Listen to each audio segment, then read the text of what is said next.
इस कार्यक्रम के पुण्यार्जक हैं श्री नितिन सेठी जी, श्रीमती दीपाली सेठी जी, इंदौर।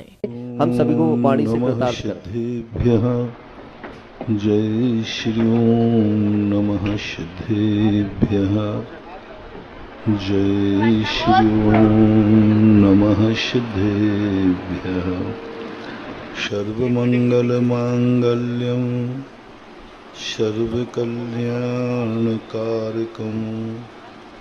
प्रधानं सर्वधर्माणां जैनं जयतु शासनम्। पंच परमेष्टि भगवान की, आचार्य श्री गुरुवर कुंद कुंद महाराज की, आचार्य श्री गुरुवर विद्यासागर महाराज की।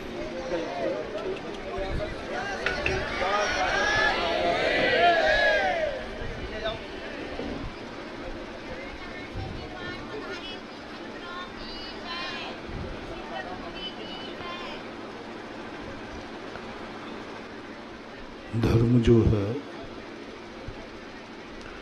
वह दो रूप में जिंदगी में आता है। एक तो जब व्यक्ति अपनी स्वयं की शक्तियों को जानना चाहता है, अपने स्वयं के ही वैभव को भोगना चाहता है और स्वयं के अस्तित्व को स्वयं की सत्ता से पहचानना चाहता है, ऐसे महामना समस्त निमित्तों से ऊपर उठने का प्रयास करते हैं, यहाँ तक कि वो भगवान का भी सहारा नहीं लेना चाहते, यहाँ तक कि वो हवाओं का भी सहारा नहीं लेना चाहते, यहाँ तक कि वो जीवन जीने के जो साधन हैं उनको भी ठुकराने का प्रयास करते हैं। और जब जब उनकी मौत आती है उस समय वो एक ही वरदान मांगते हैं कि जिन जिन चीज़ों के कारण से हमारी जिंदगी आज चलती रही है, मैं जीता आया हूँ, उनके बिना मैं जिंदा रहना चाहता हूँ। कल हमने प्रसंग कहा था गड़ा के अंदर, आप वायु के बिना नहीं जी सकते, आप जल भोजन के बिना नहीं जी सकते, ये संसारी व्यक्ति का नियम है। लेकिन इन्हीं संसारी व्यक्तियों में कुछ लोगों के मन में ये भाव जागता है कि भली मेरे ये उपकारी हैं, लेकिन उपकार जब भी हम किसी से उपकार स्वीकार करते हैं तो वो हमें कर्ज बन जाता है। अपनी ये बहुत बड़ी भूल होती है कि कर्ज हम उसे ही मानते हैं जिसे वापस करना पड़ता है, कर्ज हम उसे ही मानते हैं जिस पर ब्याज देना पड़ता है। लेकिन एक कर्ज वह भी है जो वापस नहीं देना पड़ता, वो लेता नहीं है, लेकिन तुम कर्जदार माने जाते। वो लेगा नहीं, वापस नहीं लेगा। हवाएं हमें ऑक्सीजन देती हैं, कर्ज में नहीं देती। वो हमसे वापस हवाएं ब्याज से नहीं देंगे, लेकिन हम इनके कर्जदार हैं, एहसान है। हमें इसके बदले बहुत कुछ पुण्य खर्च करना पड़ता है। लोग समझते हैं कि जो वस्तु पैसे से खरीदी जाती है वही व्यापार है, जिसके बदले में पैसा देना पड़ता है वही ब्याज है। लेकिन सर्वज्ञ प्रभु महावीर स्वामी ने अपने केवल ज्ञान से खोजा, तुम्हारे ऊपर जो परम उपकार कर रहे हैं वो भी तुम्हारे लिए कर्ज है। उसमें भी तुम्हारा पुण्य क्षय होता है। हम एक श्वास लेते हैं, वायु का है, हमसे वापस नहीं लेगी, लेकिन एक बार की श्वास लेने के लिए हमने जो कुछ भी 24 घंटे के अंदर अर्जन किया है, पुण्य धर्म जितना भी किया, उसका जितने भी कारण हमारे ऊपर हैं, उन सब में बट जाता है। हम खोखले के खोखले रह जाते हैं। जिंदगी भर हमने पुण्य किया, लेकिन मरने के बाद पुण्य के खाते में कोई पुण्य नहीं मिला। ऐसा संसार में कोई व्यक्ति नहीं है जो पुण्य नहीं करता हो, चाहे वो बुद्धिपूर्वक हो अथवा अबुद्धिपूर्वक। हर व्यक्ति पुण्य बांधा है। पेड़ पौधे भी पुण्य बांधते हैं। पेड़ पौधों को भी साता कर्म का बंध होता है। पेड़ पौधे भी त्रस नाम कर्म को बंद करते हैं। पेड़ पौधे भी वज्र सम नाराज संघनन का बंद करते हैं। निगोदिया जीव है, निगोद में पड़ा है और इतना बड़ा पुण्य बांधता है निगोदिया जीव, वहां कौन सी भैयावृत्ति की। वज्रसम नाराज संगनन धारी निगोद से निकला हुआ जीव आया, जो आज तक कभी निगोद से नहीं निकला था। 923 पुत्र भरत चक्रवर्ती के कितना पुण्य बांधा। दो मत मिलते हैं, लेकिन वो बीच की जो गुंजाई का काल था वो तो बहुत थोड़ा था, बहुत थोड़ा, मिनटों का था। सारा काल तो निगोद में जीता। निगोद में रहने वाले जीव ने इतना पुण्य किया, इतना पुण्य किया, अनादिकाल से निगोद में था। मर करके वो इतना पुण्य बांधा कि मनुष्य बन गया। इतना पुण्य बांधा कि संगी पंचेंद्री 5 इंद्रियां मिली। इतना पुण्य बांधा कि मन मिला। इतना पुण्य बांधा कि चक्रवर्ती का कुल मिला, चक्रवर्ती के बेटे हुए। कितना पुण्य, कितना पुण्य। अच्छे अच्छे लोग धर्मात्मा ये पुण्य नहीं बांध पाते। चक्रवर्ती के यहां बैठा पौधा होना, तीर्थंकर के कुल में जन्म लेना। आदिनाथ उन 923 पुत्रों के दादाजी थे। तीर्थंकर का दादा होना पुण्य की चरम सीमा। कब बांध लिया उसने ये पुण्य। चक्रवर्ती का बेटा, वज्रसम नाराज संगनन,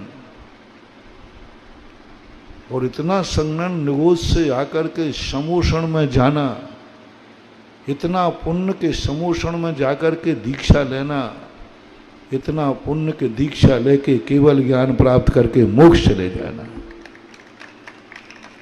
यानी पुण्य निगोदिया भी बांधता है। अपन सोचते हैं कि हम ही पूजा पाठ करते हैं, हम ही मालाएं फेरते, हम ही स्वाध्याय करते, हम ही मुनि व्रत पालन करते, सो पुण्य बंद होता है? नहीं, जन्मता है, मरता है। जिंदगी देखना कितनी छोटी है। एक श्वास में 18 बार तो जन्मना है और 18 बार और उसी में पुण्य बांधना है। तो मैं तो बहुत समय मिला, उतने से छोटे काल में इतना पुण्य बांधना, इतना पुण्य बांधना कि चक्रवर्ती का बेटा हो जाना। इसलिए पुण्य बंद करने में कोई ज्यादा दिक्कत नहीं। सब चारों गति के जीव पुण्य बंद करते हैं। पेड़ पौधे कीड़े मकोड़े सब पुण्य बंद करते हैं। सांप छछूंदर सब पुण्य बंद करते हैं। 84 लाख योनियों में ऐसी एक भी योनि नहीं है जो पुण्य का बंद ना करते हो, पुण्य बंद के परिणाम ना करते हो। जब इतना निरंतर पुण्य का बंध होता है, हो रहा है, उसके बावजूद भी वो कंगाल है, उसके बावजूद भी उसके खाते में पुण्य नहीं है, कहाँ जा रहा है सारी कमाई? कहाँ जा रही सारी कमाई? कौन ले जा रहा है? सारे शास्त्रों में पढ़ा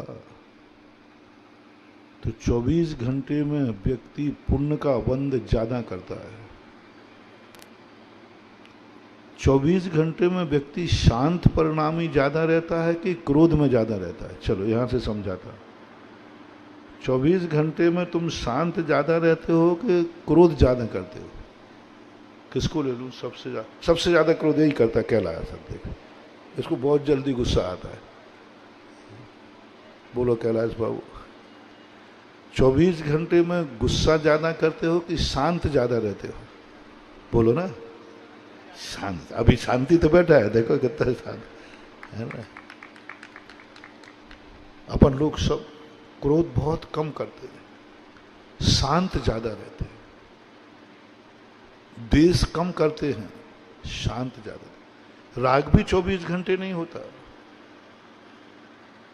राग भाव भी कुछ सीमित जागता है, और राग भी जागता है तो अप्रशस्त नहीं होता, प्रशस्त राग ज्यादा जागता है, शांत ज्यादा रहता है।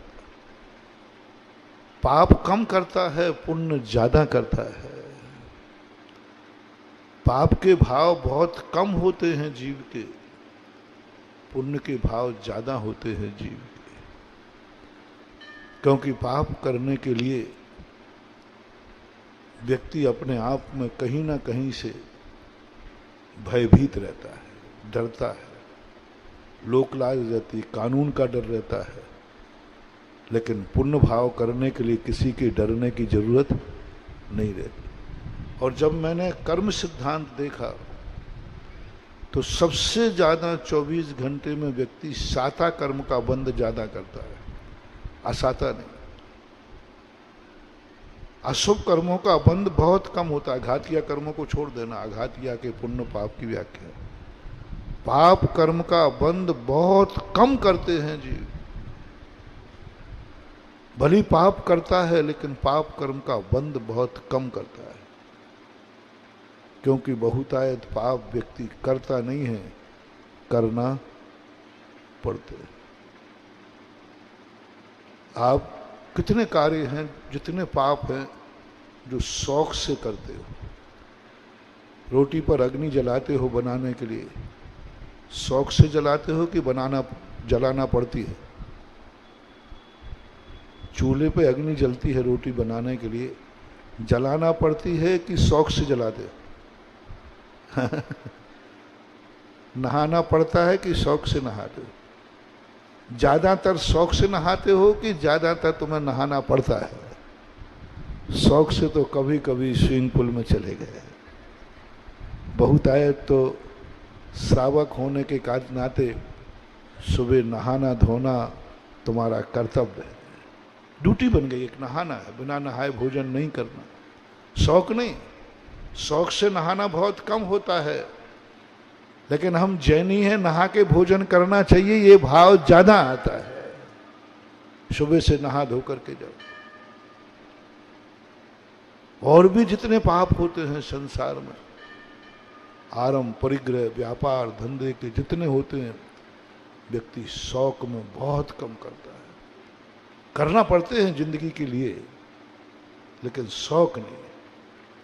और कई बार तो पश्चाताप भी करता है कि मैं जो कर रहा हूं ये गलत है, लेकिन मुझे करना पड़ेगा। तो ये सारी स्थितियों को हमने सर्वे किया, उसमें सबसे ज्यादा हम पुण्य करने वाले पाएगा, सबसे ज्यादा हमारी कमाई। और सबसे ज्यादा दुनिया में कोई कमाई करने का साधन है तो उसका नाम है जैनी। सबसे ज्यादा कमाई है इसकी, सबसे ज्यादा कमाता। धन को तो दुनिया मानते हैं जैनी लक्ष्मी पुत्र होता है, और आज मैं कर्म की दृष्टि से कह रहा हूं, पूर्णबंध जैनी करता है, क्योंकि कुल परंपरा से जन्म लेने पर ना जाने कितने पाप तो वैसे ही छूट गए जन्मते ही। अब तुम्हारे बाप दादों ने कभी मांस खाया ही नहीं, उसका नाम ही नहीं लिया, छोड़ने की जरूरत नहीं, वो तो जन्म से। जैन कुल में जन्म लेने से कितने पाप बच गए आपके। यदि यही जन्म मनुष्य होकर के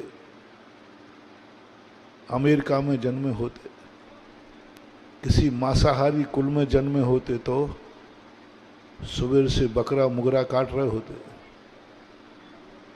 हाँ, मनुष्य होकर के भी, और तुम्हें पता ही नहीं चलता, तुम्हारी परंपरा से चल रहा है। किसी शराबी की यहां जन्मते होते तो सुबह प्रवचन में नहीं आते, किसी शराब की बोतल खोल के बैठे होते। लेकिन जैन कुल में जन्म लेने मात्र से इतने पापों से बच गए, इतने पापों से बच गए, बहुत। एक बार पूज्यवर आचार्य महाराज संलेखना के अतिचारों की चर्चा कर रहे थे। उन्होंने कहा अपन को बहुत फायदा। उसमें लिखा था कि मरते समय पूर्व में गृहस्थ अवस्था में जो सुख दुख भोगे हैं उनकी याद कब, मरते समय। बोले अपन लोगों को बड़े फायदे हैं, क्योंकि अपन ने गृहस्थ अवस्था में ना ज्यादा सुख भोगा है ना दुख भोगा। क्या याद आएगी? खाक क्या याद आएगी? बोलो। अब तुम्हें यदि मुनि महाराज बन जाओ और तुम्हें याद आएगी तो क्या क्या याद आएगी? तुमने किए ही कर्म इतने। उनके लिए संलेखना में, ये गृहस्थ जब संलेखना लेता है उसकी संलेखना बिगड़ने की चांस ज्यादा है। वो संलेखना में लेटे लेटे उसको अतीत में जो उसने भोग भोगे हैं उनको याद आ गया, सुखानुबंध, उसको स्मृति आ गई। हमारा एक मकान था, हमारा एक व्यापार था, हमारा ये धंधा था, हमारा ये धन था, उससे मेरा झगड़ा था, उससे मेरा राग था, संलेखना बिगड़ गई। बोले अपन लोगों ने तो इतनी छोटी अवस्था में दीक्षा ले ली, याद आएगी तो काहे की आएगी? गिल्ली डंडा की, और क्या आएगी? क्या आएगी? बोले गिल्ली डंडा की। अधिक से अधिक आएगी तो साइकिल चलाने की आएगी। आचार्य श्री के बचपन में क्या याद है? अधिक से अधिक आएगी तो पढ़ाई लिखाई की याद आएगी। अधिक से आएगी तो एक आध दोस्त मुझसे कोई झगड़ा टंटा, और दोस्तों के झगड़े रहते तो यूं होते। 90% हम लोगों की संलेखना मन से बिगड़ेगी ही नहीं, क्योंकि जो जिंदगी में व्यक्ति ने किया नहीं उसकी याद कभी आती नहीं। किया ही नहीं तो याद क्या आएगा? स्मृति में क्या आएगा? तो वैसे 90% संलेखना हम लोगों की अच्छी हो जाएगी। ऐसा ही आप लोगों को मैं कह रहा हूं, आप जैन कुल में जन्म लेकर 90% पापों से तो अपने आप बच ही गए, क्योंकि आपका कुल जैन है। तो सबसे ज्यादा पुण्य कमाई है मुनि महाराज की, सबसे ज्यादा कमाई होती है हमारी, बहुत कमाई। 24 घंटे मेरी तो इतनी कमाई है कि मैं उसका हिसाब ही नहीं रख पाता। हिसाबी किताब नहीं, कहां तक गिने, कितना गिने। सवेरे 3:30 बजे से कमाई शुरू होती है, शाम के 10 बजे तक चैन नहीं है, समय नहीं, फुर्सत नहीं। सुबह उठे तुरंत प्रतिक्रमण में बैठ गए, सामायिक में बैठ गए, स्तुति करने बैठ गए। 24 घंटे में पूरे कमाई तो है। बताओ साधु अशुभ करते हुए कब पाया जाता है? शुभ करते हुए। सुबह उठे सब, सुबह से 3:30 बजे से कमाई। तुम्हारी दुकान आज तक किसी जबलपुर में किसी की दुकान 3:30 बजे नहीं खुलती और कमाई चालू हो जाए। संसार में एक मुनि महाराज हैं जिनकी दुकान की कमाई की दुकान 3:30 बजे खुल जाती है और वहीं से कमाई चालू, पुण्य का बंद चालू, पाप का क्षय चालू, और एक से बाद एक, प्रतिक्रमण में जितनी कमाई, फिर सामायिक में उससे ज्यादा, स्तुति में उससे ज्यादा, और फिर कभी बहिर्मुखी होते हैं तो स्वयं कमाई करके तुम्हें कमाई कराते, वो कमीशन अलग है, मेरी ओरिजिनल कमाई अलग है, और प्रवचन दे करके जो तुम्हें पुण्य से लगाता हूं वो कमीशन अलग है। मैं ऐसे ही फोकट में दलाली में काले हाथ नहीं कर रहा हूं, रे ध्यान रखना। ऐसी गर्मी में तुम्हारी कॉलोनी कॉलोनी घूम करके और तुम्हारी कॉलोनियों को माला माल कर रहा हूं। ओहो, जितने लोग आज तुम प्रवचनों से प्रभावित होकर नियर अबाउट अरब तक पहुंचने वाला है, कितना दान हो गया होगा अभी 1-1.5 महीने में? थोड़ा बहुत होगा, 75 से तो ऊपर पहुंच गया होगा। अब इतना तुम्हारा धन पाप में जाना था, आया किससे था? पाप से। धन कभी पुण्य के रास्ते से आता ही नहीं है, उसको कमाने के लिए आरंभ परिग्रह करना ही पड़ेगा, राग द्वेष करना ही पड़ेगा। तो आने का दरवाजा पाप का था और वो स्वयं पाप रूप है। और सही बताना, जो तुमने दान दिया है वो कहीं ना कहीं जाता कि नहीं? कहीं ना कहीं जाता, कोई ना कोई पाप में जाता, कोई ना कोई ऐसो आराम में जाता, कोई ना कोई परिग्रह में जाता। कोई एक आध प्लाट लेके डालते, एक परिग्रह और बढ़ाते, एक मकान लेके डालते, एक परिग्रह और बढ़ाते। कुछ नहीं होता तो पुरानी गाड़ी नया मॉडल बदल डालते। पैसा है तो क्या करें, पुरानी हटाओ और नया, पुरानी ठीक ठाक गाड़ी है लेकिन अब महाराज जी बदल क्यों ना, भैया गाड़ी अच्छी तो है, और महाराज जी नया मॉडल आ गया। ये नए मॉडल पे तुम्हारा मन मचला किस लिए मालूम? तुम्हारी जेब में 2 पैसे थे तब मचला। यदि 2 पैसे नहीं होते तो सेकंड हैंड खरीदते फिरते। ये सब कहीं ना कहीं पाप में जाता। आज 1 महीने के अंदर करोड़ों रुपया आपका जो पाप में जाने वाला था उसको मेरे निमित्त से पुण्य में कन्वर्ट कर दिया। ओह, कोई बना लेता, कोई मकान, कोई प्लाट ले लेता, और उसने 24 ही ले ली, सास में 2 तीर छेद दी। ना जाने किस पाप में गमाता, पंच कल्याणक में जाके इंद्र बन गया। पैसा तो कहीं ना कहीं जाता, नहीं जाता तो तुम छोड़ के जाते। कुछ ना कुछ अनर्थ कराता, परिग्रह विग्रह मूड होते। धन कभी भी हो, नियम से वो कोई ना कोई पाप जरूर कराएगा, उसका नेचर है। आंख खुलेगी वो कुछ ना कुछ दिखाएगी, कान खुलेंगे कुछ ना कुछ सुनाएंगे। जब तक वो धन पाप न करा पाए उसके पहले उस धन से धर्म की घोषणा कर दो। बस अब तुम्हारे पास नहीं भी है तो भी तुम भोली ले लेते हो, ले लेना चाहिए, क्योंकि अब कमाओगे भी तो किसके लिए कमाओगे? देखना, एक बार मैंने कहा था मंदिर में ही पुण्य बंद नहीं होता। बहुत अच्छा सूत्र दे रहा हूं, मंदिर में ही पुण्य बंद नहीं होता, बाथरूम में भी होता है। जो पुण्य बंद मंदिर में कर रहे हो वही पुण्य बंद बाथरूम में। जो पुण्य बंद तुम अभिषेक करते कर रहे हो वही पुण्य बंद नहाते समय। जैन दर्शन की एक बहुत अलौकिक खोज। बस तुम्हें इतना सा करना है। कहाँ जा रहे हो? बोले नहाने के लिए।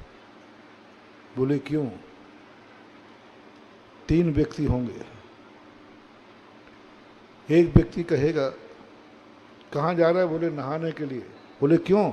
फ्रेश होने के लिए, थोड़ा गर्माहट लग रही है, फ्रेश होना है, फ्रेश होना है। ये अय्यास आदमी है, इसको पाप का ही बंध होगा, क्योंकि फ्रेश होने जा रहा है, अशुभ कर्म का आश्रय होगा। दूसरा व्यक्ति होगा, वो क्या, क्यों नहाने जा रहा है? यार गंदा हूं ना, कल से नहा ही नहीं, गंदा हूं ना, गंदगी में पैर पड़ गया ना, गंदा हो गया हूं ना।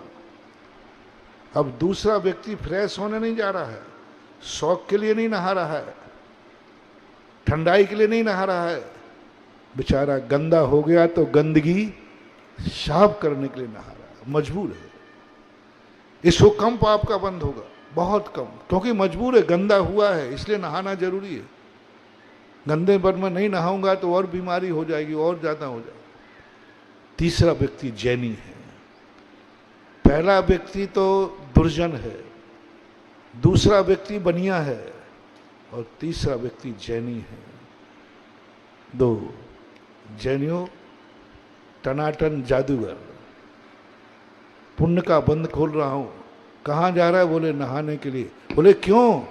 पता नहीं है, बिना नहाए भगवान का अभिषेक नहीं किया जाता है, इसलिए नहा रहा। गजब हो, गजब। तुम्हें मालूम नहीं है महाराज जी आए हैं चौके में, हार बिना नहाए दूंगा क्या? उसने नहाया भी तो अभिषेक के लिए नहाया, नहाया तो आहार के लिए नहाया, नहा तो धर्म कार्य के लिए कहा नहाया। अब जैसे उसने कहा मैं नहा रहा हूं, क्यों?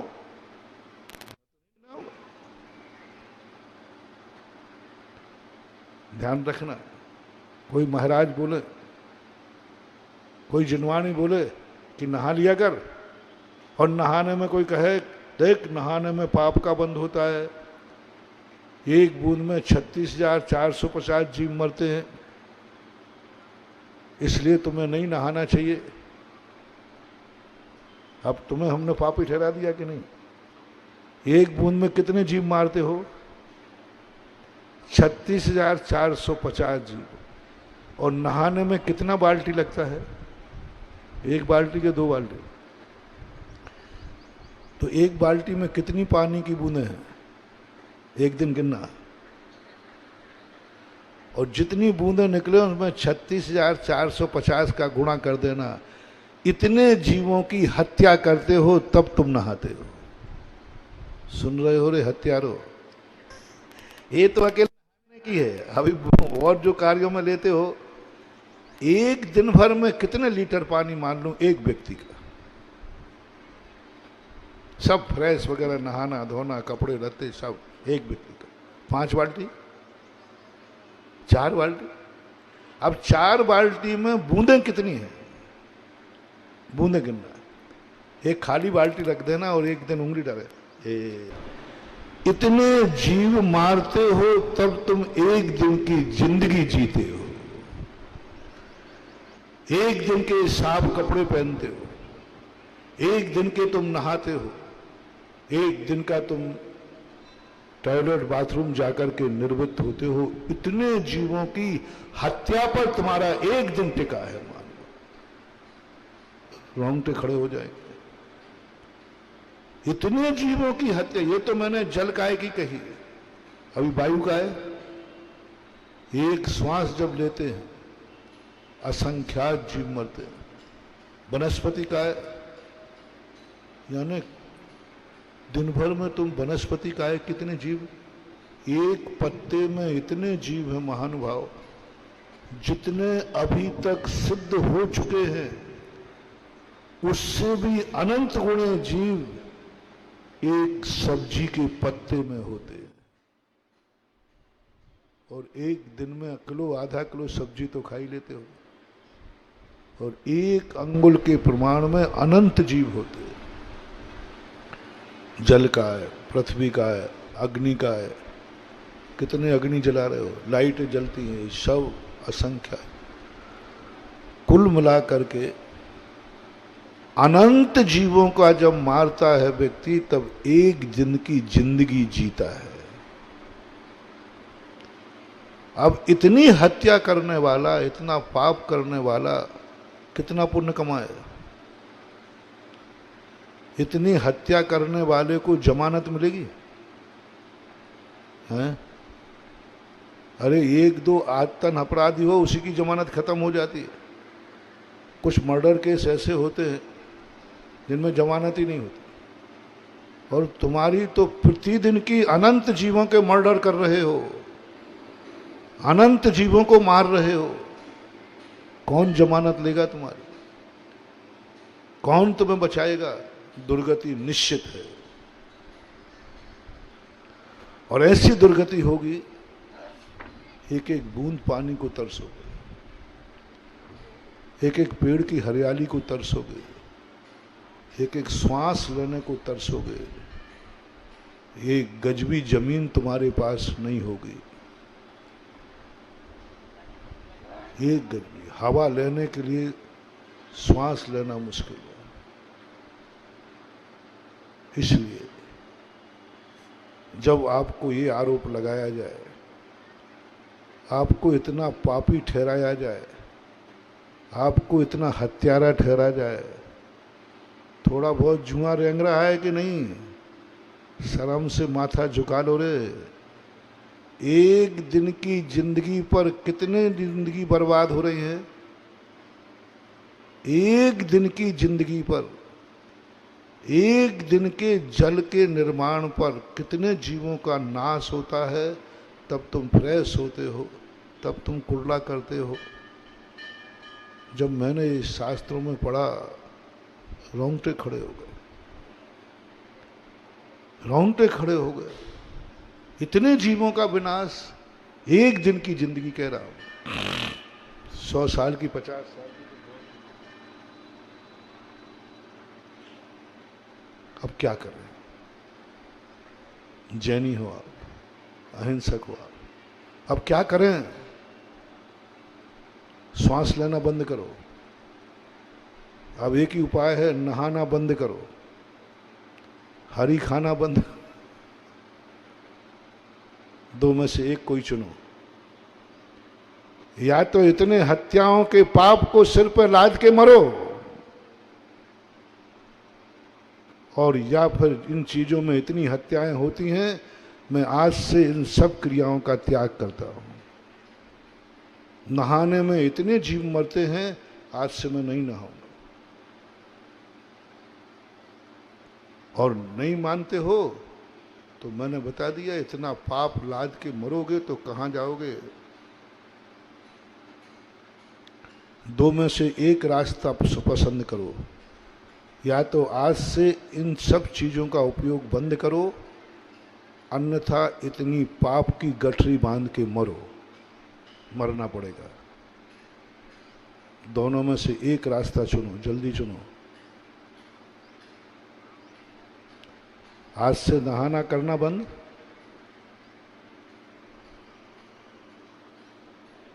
है? टॉयलेट बाथरूम जाना बंद, कपड़े धोना आदि बंद, चलेगा? तो फिर क्या दूसरा जो दंड मिलेगा वो भोगने को तैयार हो? निर्णय करो। या तो आज फैसला होना चाहिए, या तो आज से इन सब चीजों का बंद करो। ये आगम की वचन है, सर्वक की वाणी है, मैं नहीं बोल रहा हूं। मैं तो कुछ जानता नहीं हूं। भगवान महावीर स्वामी ने कहा, मेरे ऊपर शक करो तो करो, मैं झूठ बोल सकता हूं, लेकिन तुम्हारी हिम्मत हो तो महावीर पर शक करो, वो झूठ बोल सकता है। बोलो, है? ये महावीर की वाणी, इस सर्वज्ञ की वाणी। जो मैं बोल रहा हूं मेरी वाणी नहीं, सर्वज्ञ की वाणी है। उन्होंने कहा इनको बताओ। तो सबसे बड़ा सरल रास्ता है, इन सब चीजों का जीवन में उपयोग करना बंद करो। नहाना बंद करो। मैंने तो कर दिया, अब तुम और करो। आ जाओ बेटा। यदि होशियार बनिया हो तो कोई रास्ता खोज लो, नहीं तो आज तो मड़िया जी में आए हो, खुला मैदान है। या तो पाप की गठरी बांध के मरोगे, एक एक बूंद पानी को तरसोगे, एक एक बूंद पानी को तरसोगे, एक एक श्वास को तरसोगे, हरि देखने को तरसोगे, ऐसा पाप का फल तुम्हें मिलेगा, मिलेगा, मिलेगा। ये भविष्यवाणी है सर्वज्ञ भगवान की। क्या तैयारी है? और या फिर इन सब को छोड़ दो। मैं आज के बाद, जब जिनवाणी ने कहा इतने जीवों की हत्या होती है, तो आज के बाद तो मैं इन सब चीजों का उपयोग नहीं करूंगा। मैं नहीं नहाऊंगा, मैं नहीं खाऊंगा हरी, मैं नहीं लूंगा श्वास, मरूंगा तो मर जाऊंगा, लेकिन इतने जीवों को नहीं मारूंगा। यदि ऐसा नियम लेने की हिम्मत हो तो हाथ उठाए।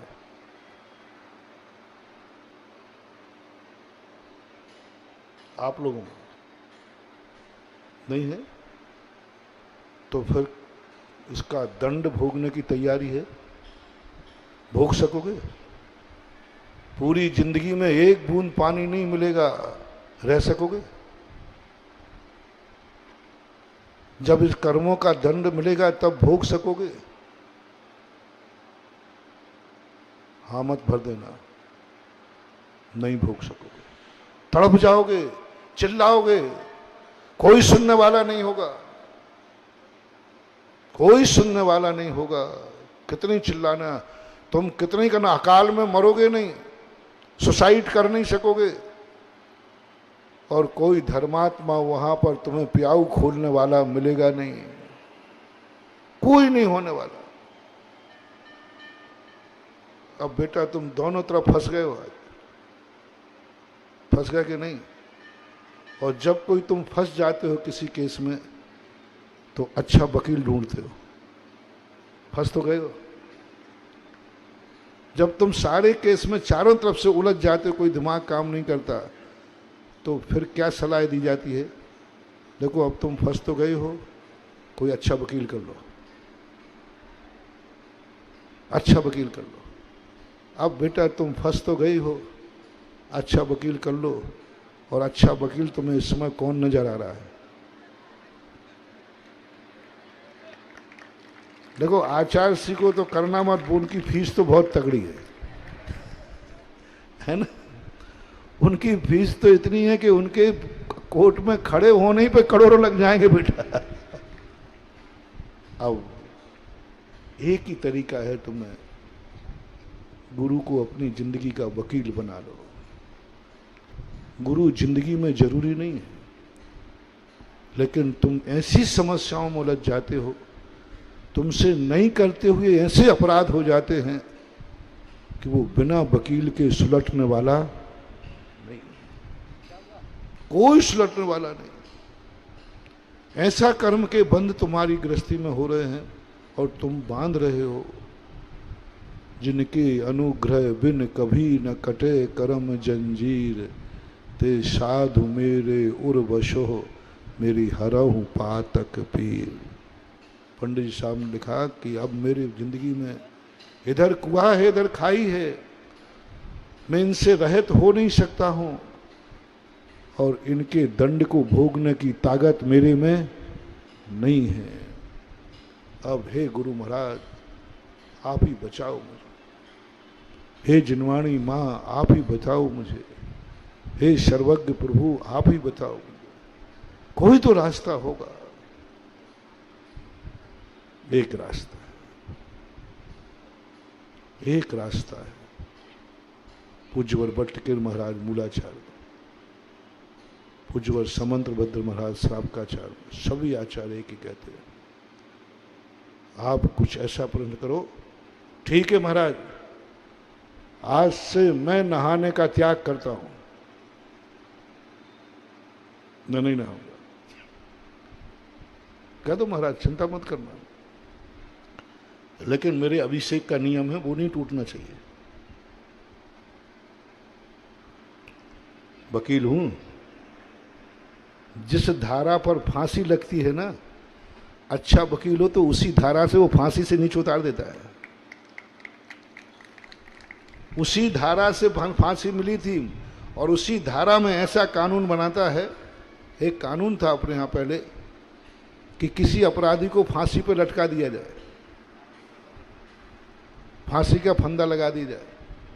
लोगों ने फांसी का फंदा लगा दिया, मजिस्ट्रेट बैठा, सब बैठा, फांसी गले में डाल दी गई।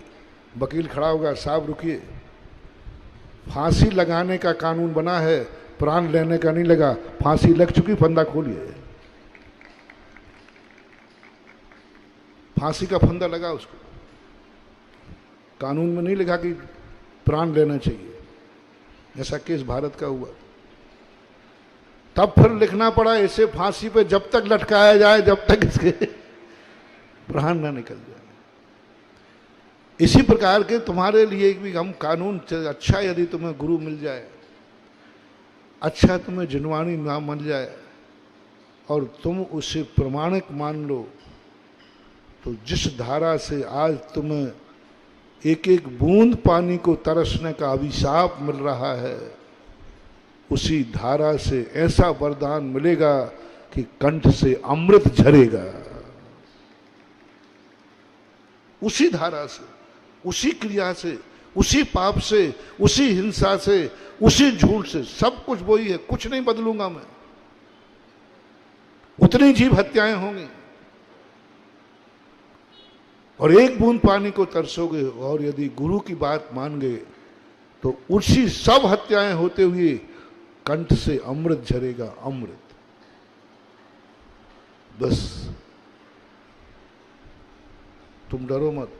ठीक महाराज, आपने प्रवचन देकर हमारे लिए बहुत उपकार किया, हमें पाप से बचा लिया।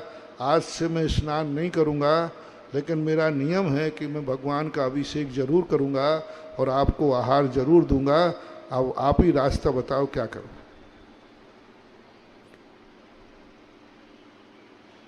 आ जाओ बनाना। महाराज जी नहाने का त्याग है, लेकिन अभिषेक तो मैं करूंगा, क्यों गृहस्थ हूं। आहार तो दूंगा मैं महाराज, ऐसी बात नहीं, मैं गृहस्थ हूं, लेकिन नहाने का त्याग कर दिया। अब तुमने बसा दिया ना महाराज को उल्टा। अब बोलो भगवान क्या कहेंगे। अभिषेक का नियम तोड़ूंगा नहीं और स्नान करूंगा नहीं, क्योंकि स्नान में पाप है और अभिषेक का मैंने नियम लिया है। अब महाराज भगवान आप ही बताओ क्या करें। बोलो भगवान क्या आदेश देंगे। अभिषेक का नियम तोड़ा देंगे या नहाने की अनुमति देंगे? जल्दी बोलो, बोलो ना। गृहस्थ हो आप, भगवान कहेंगे अब तू नहा ले, बिना नहाए तो अभिषेक नहीं करेगा। बिना नहाए तो महाराज को आशीर्वाद, आहार नहीं कह दो महाराज मैं नहाने का त्याग करता हूं, आप आहार ले लेना बिना नहाए। तो फिर मैं क्या कहूंगा, नहीं नहा ले।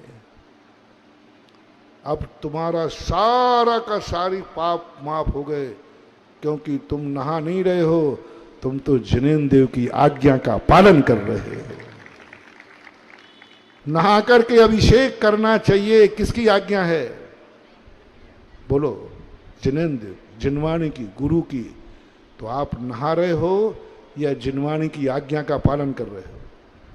और जिनवाणी की आज्ञा पालन करने में पाप है कि पुण्य है? जल्दी बोलते जाओ। पुण्य है। कर दिया ना कमाल। अब तुम्हें किंचित मात्र जीव का नहीं लगा, बस इतना सा करना है। भगवान की आज्ञा है कि अभिषेक बिना नहाए नहीं करना पड़ता। मैं तो अभिषेक के लिए नहा रहा हूं, मैं तो जिनेन्द्र देव की आज्ञा का पालन कर रहा हूं, मैं तो आगम की आज्ञा का पालन कर रहा हूं। बिना नहाए आहार दे नहीं सकता, आहार मुझे देना है। और बस अब देखना, बाथरूम में इतना सा भाव तुमने कर लिया, आप बाथरूम में आगम की आज्ञा का पालन कर रहे हो और उस समय भी तुम्हें पुण्य का बंद हो रहा है। जो नहा करके अभिषेक करता है उसके कंठ में अमृत झरता है, और जो अभिषेक के लिए न नहा करके नहाता है उसके कंठ में पपीहा बनता है। दो बनना है। नहा करके अभिषेक नहीं किया तो पपीहा बनोगे। पपीहा जानते हैं? वो पपीहा होता है, प्यासे हैं प्यासे हैं, कितने ही पानी पीवे उसके गले में एक छेद होता है, पेट में जाते ही नहीं। माँ स्वाति नक्षत्र की एक बूंद जाती है बस, वो भी कुंवार के महीने में। अब कुंवार के महीने में सबसे कम पानी बरसता है। कहानी बदल दी। क्योंकि क्योंकि उसने यही किया, उसको अभिशाप है जल का। अभिप्राय बदल दो,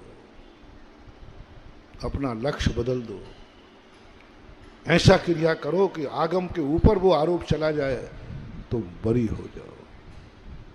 इसलिए जैनाचार्यों ने अपने भक्त को स्नान तो कराया, लेकिन उससे कह दिया मंदिर जाने के लिए स्नान करना। 3 व्यक्ति हो गए।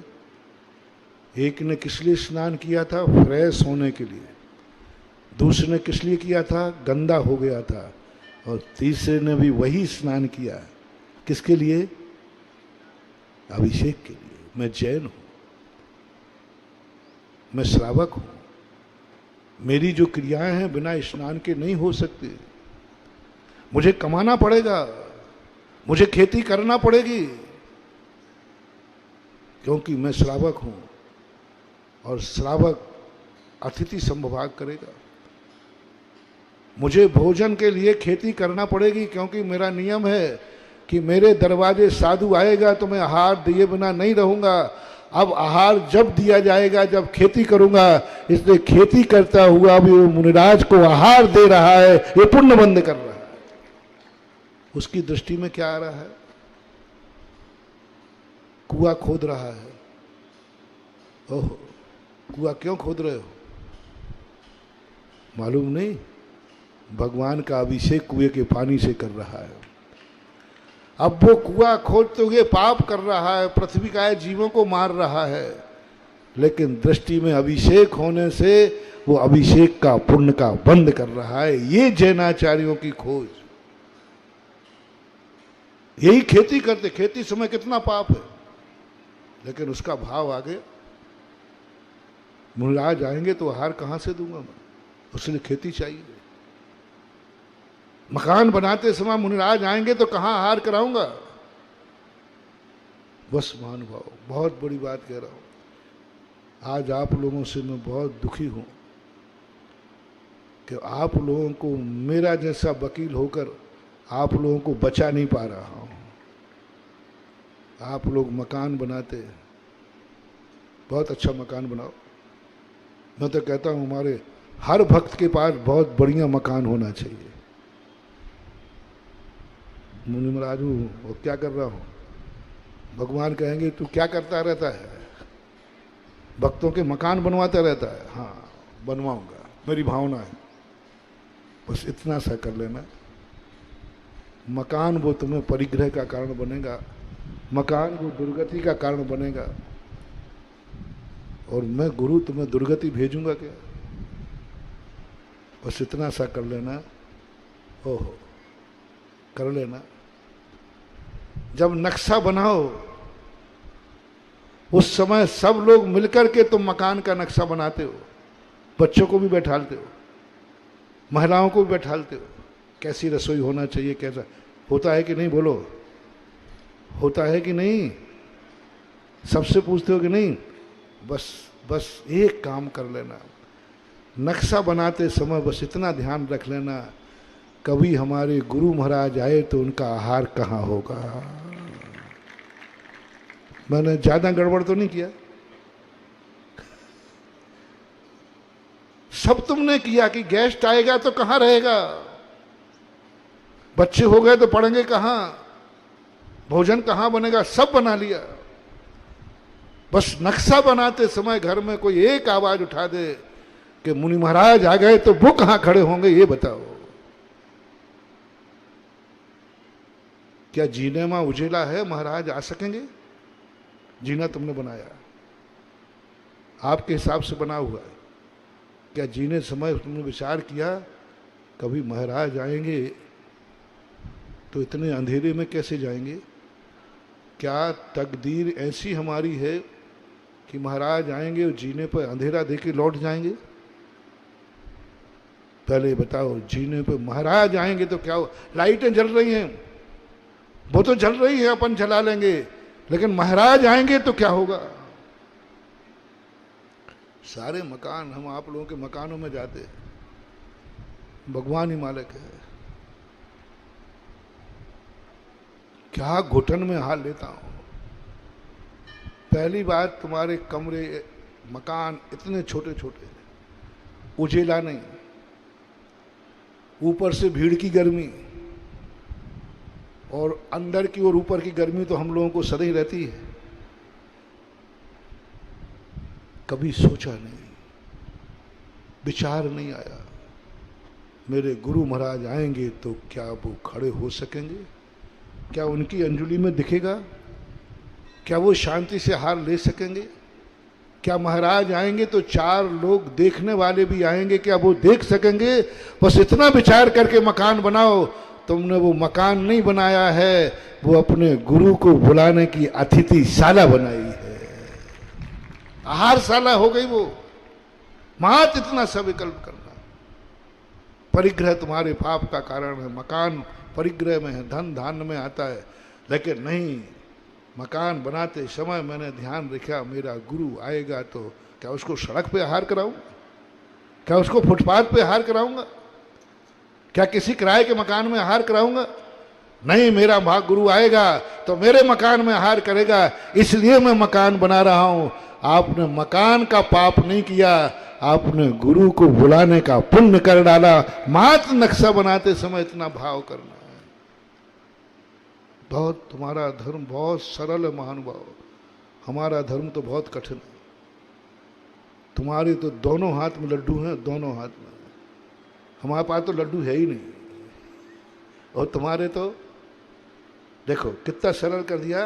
पूरा मकान बना दिया तुमने, उसमें बेडरूम भी बनाया, उसमें ड्राइंग रूम भी बनाया, उसमें डाइनिंग भी बनाया, सब बनाए, सब बनाए। बस इतना सा विकल्प कर लिया, मुनिराज आएंगे तो उनका चौका कहाँ लगेगा।